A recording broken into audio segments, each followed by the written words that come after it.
امام احمد بن حنبل اہل حدیث تھے، فلاں میں اہل حدیث تھے، تو امام احمد بن حنبل اگر اس طرح کے اہل حدیث تھے تو پھر امام احمد بن حنبل کے فالوورز کو اہل حدیث کیوں نہیں کہا جاتا ہے، حنبلی کیوں کہا جاتا ہے؟ نہیں آ رہی بات میرا. یہ ایسے ہی ہے جیسے جماعت المسلمین والے کہتے ہیں کہ ہم نبی کے دور سے ہیں، اور پھر بخاری میں دکھاتے ہیں جماعت المسلمین کے الفاظ. او بھائی یہ والی جماعت المسلمین نہیں تھی، یہ تو باقاعدہ آپ نے رجسٹر کروائی ہے 1975 میں. وہ جماعت المسلمین صحابہ کو جماعت المسلمین کہا گیا ہے. آپ نے پہلے کیا کہا کہ امام احمد بن حنبل رحم اللہ کے لوگ اہل حدیث مانتے ہیں، تو ان کے فالوور کو اہل حدیث کیوں نہیں مانتے؟ یہ تو وہی بات ہوگی نا کہ آپ لوگ امام حنیفہ رحمہ اللہ کی بات کرتے ہیں کہ آپ لوگ امام ابو حنیفہ رحمہ اللہ کے فالوور کو مقلد مانتے ہیں، تو امام ابو حنیفہ رحمہ اللہ کو مقلد کیوں نہیں مانتے؟ یعنی آپ کیا کہنا چاہتے ہیں کہ جیسا امام ویسا فالوور بھی ہو؟ یعنی امام اور فالوور کا جو امام جیسا ہوگا ویسا ٹھیک ویسے فالوور بھی ہوگا؟ یعنی اگر امام مجتہد ہے تو فالوور بھی مجتہد ہے. تو میں آپ سے پوچھتا ہوں کہ آپ لوگ امام حنیفہ رحمہ اللہ کے ماننے والوں کو مقلدین بولتے ہیں، سب کو کہتے ہیں مقلد، تو امام صاحب کو مقلد کیوں نہیں بولتے؟ امام حنیفہ رحمہ اللہ کو مقلد کیوں نہیں بولتے؟ اگر فالوور مقلد ہے تو امام حنیفہ رحمہ اللہ مقلد کیوں نہیں ہے؟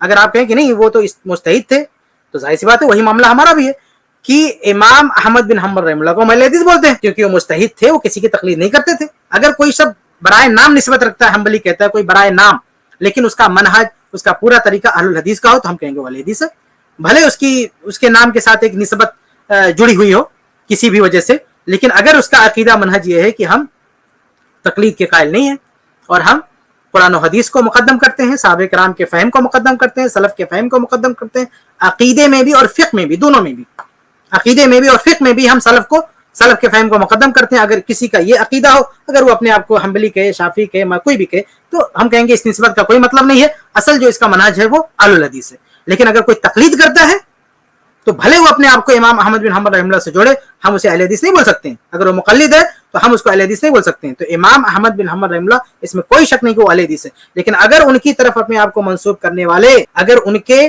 طریقے کے مطابق اہل الحدیث رہیں گے تو ہم کہیں گے اہل الحدیث، ورنہ ان کے فالوور کو ہم اہل حدیث نہیں کہیں گے. اور سب سے بڑی بات، جو بندہ خود نہیں کہتا کہ میں اہل حدیث ہوں، ہم کو کیا پڑی اس کو اہل حدیث بولنے کی؟ آپ کہہ رہے کہ آپ ان کو اہل حدیث کیوں نہیں بولتے؟ ارے خود اپنے آپ کو اہل حدیث نہیں بولتے. اس کلپ کی فل ویڈیو دیکھنے کے لیے ہمارے چینل پر ضرور آئیں. آئی پلس ٹی وی نے ایک نیا یوٹیوب چینل شروع کیا ہے جس کا نام ہے آئی پلس ٹی وی اختلاف کا حل. اس چینل پر صرف اختلافی مسائل پر ویڈیوز آئے گی، لیکن دلائل کے ساتھ اور بھائی چارگی کے ساتھ. آپ کو میں دعوت دیتا ہوں کہ آپ بھی ہمارے اس چینل کو سبسکرائب کریں، ہماری ویڈیوز کو شیئر کریں اور نوٹیفیکیشن آئیکن کو آل سلیکٹ کریں تاکہ آپ کو ہماری ویڈیوز کا نوٹیفیکیشن مل سکے. جزاک اللہ خیر، والسلام علیکم ورحمۃ اللہ.